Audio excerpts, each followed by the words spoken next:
legge opp i litt mer hastighet, og så får vi noe tidspunkt og noe å forholde oss til. Solnedgang er vel... er det 1920 eller noe sånt nå?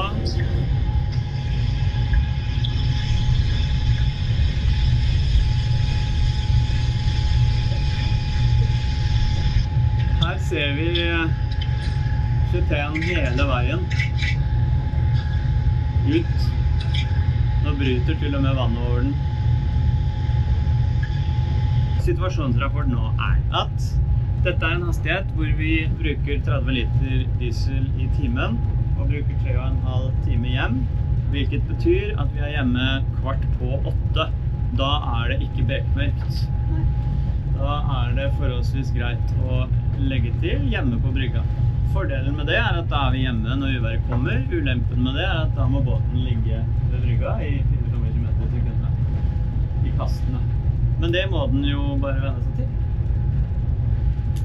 Så og skulle det bli for stygt, så må vi jo bare gå ombord og dra. Er det arbeides det i solnedgang? Ja.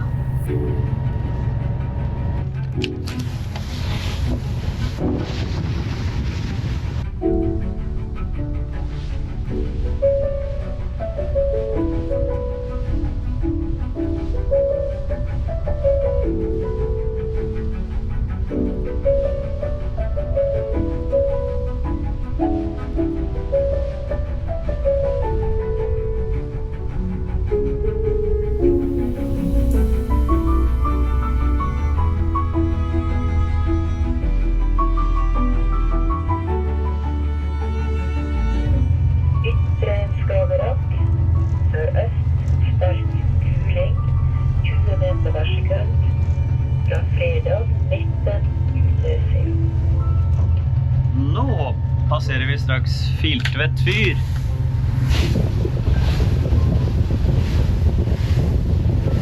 Nå heter det Vilma der inne. Tidligere het det Villa Malla, ja.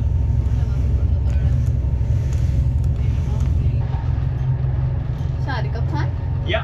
Det er jo ikke påbud med vest, men i lukket båt. Nei, det er ikke det. Men hva tenker du? Enkelte forhold synes jeg krever vest. Jeg har alltid på meg vest. Ja, de som skal farte utendørs og tøpsi, og holde på som du gjør ute i umiddelbar nærhet til muligheten for å dette over. Kanten skal jo ha på vest. Man kan slå seg og bli bevisstløs, og da er det godt å ha flytehjelp.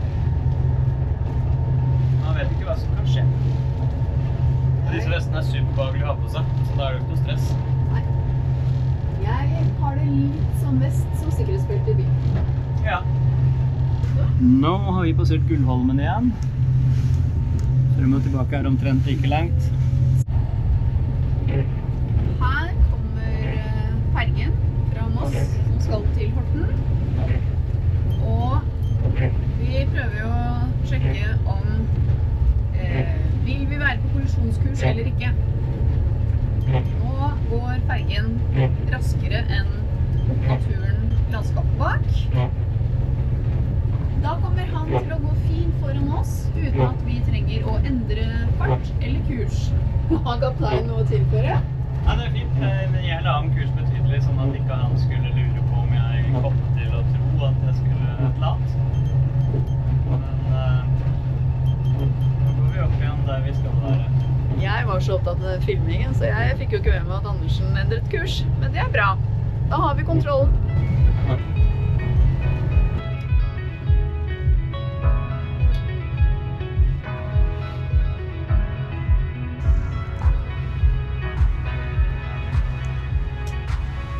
Hva skjer her, Bagheera?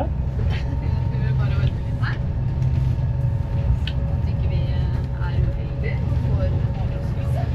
Ja.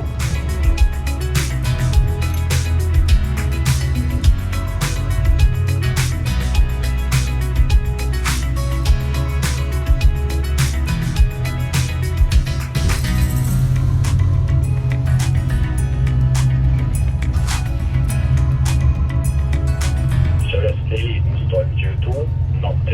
kan hjemmefull storm 25 på kysten av Vestfold. Fra lørdag ettermiddag sørlig stiv kuling 15 skyer. Regn. Moderat sittig nedbør. Bevart den lokale værmeldingen. For mer informasjon se websiden til Yr. Yankee Romeo. November Oscar.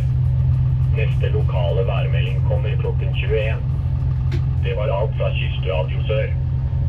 Det skal blåse friskt. Full storm på Vestfoldkysten lørdag ettermiddag. Da hadde det vært gøy å vært i Tønsberg. Sier du nå? Det hadde vært gøy å vært i Tønsberg på lørdag ettermiddag. Det ligger trygt fortøyd i brygga i Tønsberg. I full storm innenfor kysten.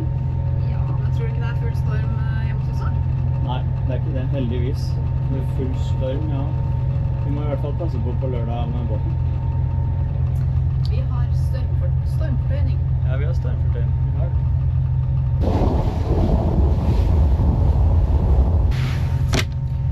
Det blir nok et lite kappløp mot tiden, sånn lysmessig. Tror du det blir veldig mørkt? Jeg vet ikke. Jeg tror ikke det blir veldig mørkt, men jeg tror det blir mørkt nok. Nå er vi inne bak Sletterøyene, og det medfører roligere vann, for de tar jo av for det som kommer inn Skagerrak. Jeg har et drivstofftema også, som gjør at jeg ikke har noe lyst til å doble forbruket, for jeg tror ikke jeg dobler hastigheten. Men det skal vi teste litt, men ikke akkurat i dag. Man må finne sine dager, sterke dager og mindre sterke dager.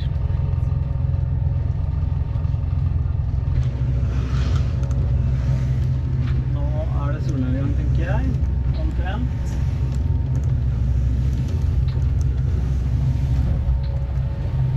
Det blir en liten kamp mot lyset, mot klokka. 50 minutter igjen til vi er fremme. Vi har Søsterøyene rett foran oss, men bort dit er det ganske langt.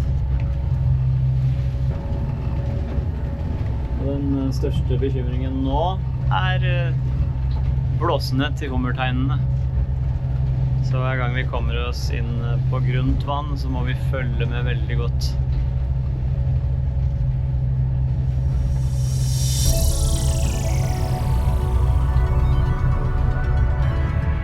Et stykke ut her skal vi vest for et grønt lateralmerke, som vi ser der borte. Og så skal vi sette kursen mot Strømtangen. Det røde der borte er en fyr. Ganske langt den veien klokken 1. Ja, det store blinket der ute er Færder. Er det Færder? Ja. Det røde der nede vil jeg tippe på er Struten fyr. Og månen er oppe. Nå er vi på 22 meter, og det er nok ganske ideelt hummer. Strøk.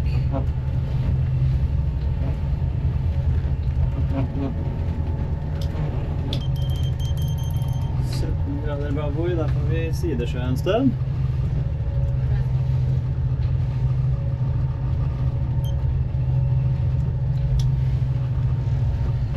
Her kommer Hankøkrakken, så nå er vi rett på utsiden den nordre innseilingen til Hankø. Den er inn der.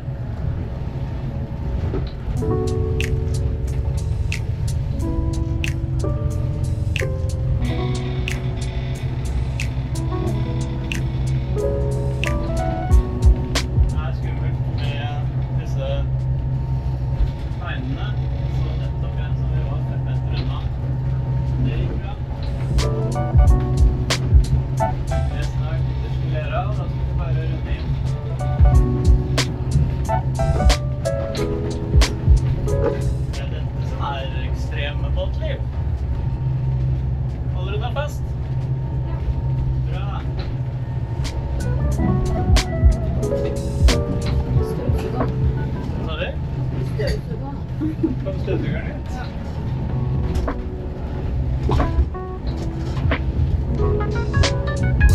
Da er vi nærme igjen.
tegner sånne blåser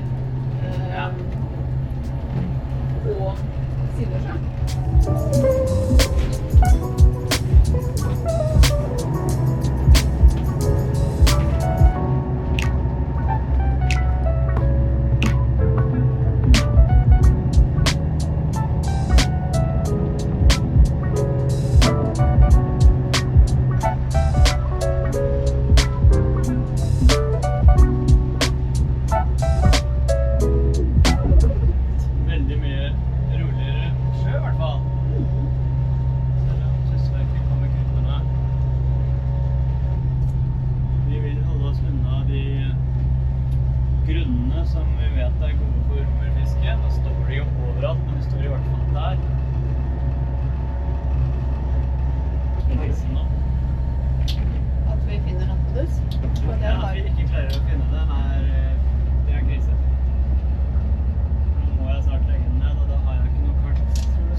Men nå har jeg jo ikke båt nå lenger.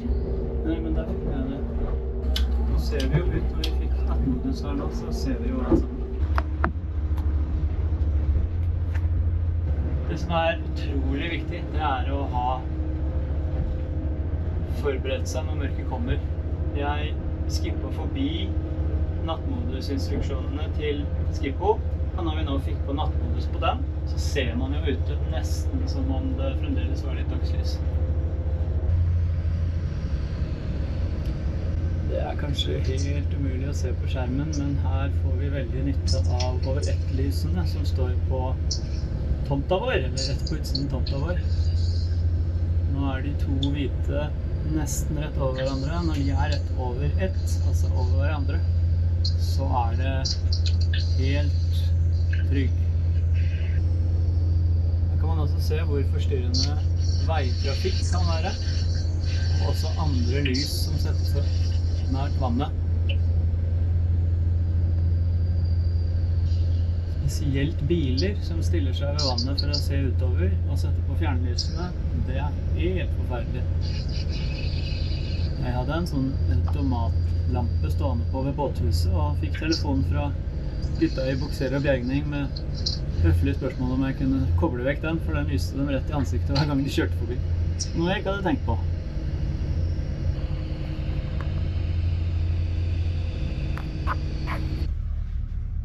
Da, våre venner, vi ved brygga. Lilly kjempeflink. Alle fortøyningene på plass.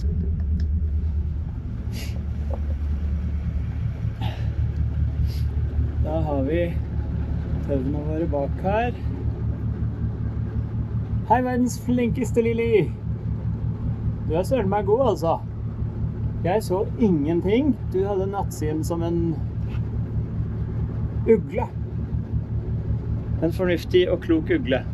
Dette var veldig hyggelig, veldig gøy og litt utfordrende til slutt. Men det en del av båtlivet. Da går vi og skrur av.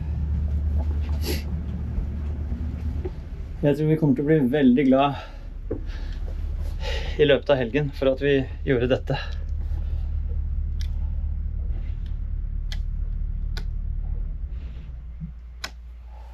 Sånn. Takk for turen. Straks det dagslys igjen.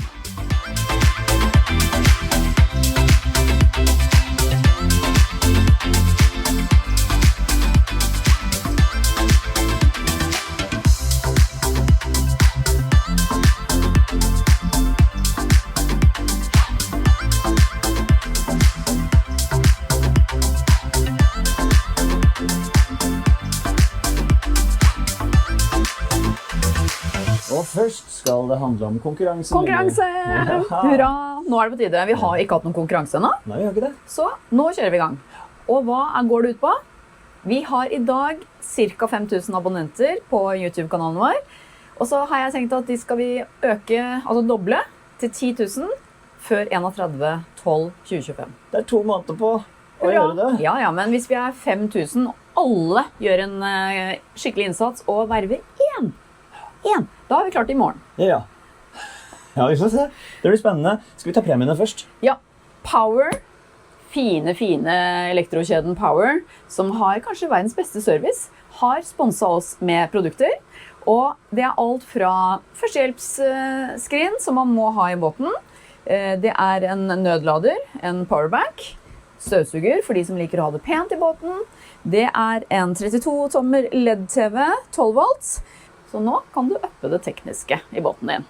Og så det 2 premier til, og det luftavfuktere, og det luftrenser i tillegg, så det 2 igjen. Og den kan du styre faktisk med wifi på egen app, sånn at du kan følge med. Det den bak deg? Nei, det ikke den. Nei. Det jo Jan sin. Og hva skal til for å vinne? Hans Christian, du kan fortelle. Det altså så lett. Det bare å abonnere på kanalen Til sjøs med Lilly og HC. Og vi vet at det veldig mange av dere som ser på som ikke abonnerer, og det jo i utgangspunktet helt greit det, men vi vil så gjerne at du abonnerer deg helt gratis, og det betyr masse for oss. Først og fremst vil YouTube vise kanalen vår til enda flere når dobbelt så mange abonnerer. Gå inn på kanalsiden vår, eller fotografer den QR-koden som står på skjermen din nå. Det som skjer da at det åpner seg et lite vindu, og der står det vel, bekrefter du at du ønsker å abonnere, og da trykker du ja. Eller så kanskje det står, du abonnerer allerede på denne kanalen. Hvis du ikke har en YouTube-konto, så må du skaffe deg det. Det også veldig enkelt. Du som allerede abonnerer på Til sjøs, du jo med i trekningen allerede. Og når foregår disse trekningene? Vi tar luftfukter nummer 1 når vi har passert 6 000 abonnenter. Og luftfukter nummer 2 når vi har passert 8 000 abonnenter. Så da regner jeg med det vel cirka mandag-tirsdag til uka. Resten av premiene da? De tar vi når vi har passert 10 000. Så gøy! Ja, bli med! Det blir kjempebra. Hans Christian føler vel kanskje at jeg har tatt litt vann over hodet her, men vær så snill, kan vi ikke bare bevise at det her kan vi klare? Nummer 2 som vi har lyst til å fortelle deg om i dag Fender-trekk med spesialdesignet logo. For 15. november, sånn cirka, siste frist for garantert levering til jul. Og dette her jo den perfekte julepresangen til båteiere. Eller kanskje til båten. Kanskje det du som i båten og vil gi til båten fra kapteinen, for eksempel. Det høy kvalitet, det produseres i Europa, det skikkelig broderi, og ja, du trenger bare å sende meg en e-post også til hc@hcandersen.no og fortelle meg litt om hvilke fendere du har. Du kan gå inn på nettsiden vår, Lilly og HC, og lese om hvilke mål som trengs for at vi skal kunne lage dem helt riktig til deg. Og du kan altså brodere hva du vil, bortimot. Det kan være logoen til båten, det kan være logoen til båtnavnet hvis du har det, og hvis ikke du har det, så kan vi hjelpe deg med å lage noe. Så Fender-trekk, sikre deg årets beste julepresang, ta kontakt før 15. november. Send en e-post i dag, så vi i gang. Jeg gleder meg til å høre fra deg. Så gøy, da har vi kommet til det neste punktet, og det livesending. Livesending, det veldig lenge siden vi har hatt det nå. Alt for lenge. Ja, så vi har tenkt å ta 2. november klokken 18. Det på søndag. Søndag 2. november. Begynn med en gang nå å skrive ned spørsmålene dine. Send dem i en e-post til adressen som står på skjermen. Vi gleder oss til å høre fra deg. Livesendingen vil jo bli liggende på kanalen, så du kan se den senere, men husk, du må sende inn før 2. november klokka 18, hvis du skal få mulighet til å få svar på spørsmålet ditt. Hvis ikke du spør underveis i sendingen da. Ja. Jeg tror vi skal bruke veldig mye tid på å snakke om konkurransen. Vi ute og går, det fint. Normalt. Bare en kort beskjed nå om at medlemsklubben til sjøskanalen vår oppe og går. Jeg tror det sånn, ja. Du har en mye bedre sånn arm for kamera. Kan ikke du for det? Finn knappen der det står bli med, eller meld deg inn, eller join, eller hva det står hos deg. Og få en oversikt over de 3 medlemsnivåene. Og fordelene du får hvis du melder deg inn der. Vi håper du har lyst til det. Det har vært gøy. Behind the scenes. Ja.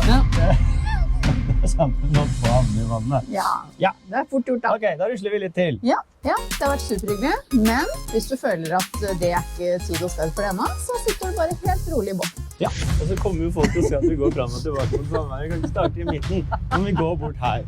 Så må vi starte her borte, og så må vi gjøre det vi skal.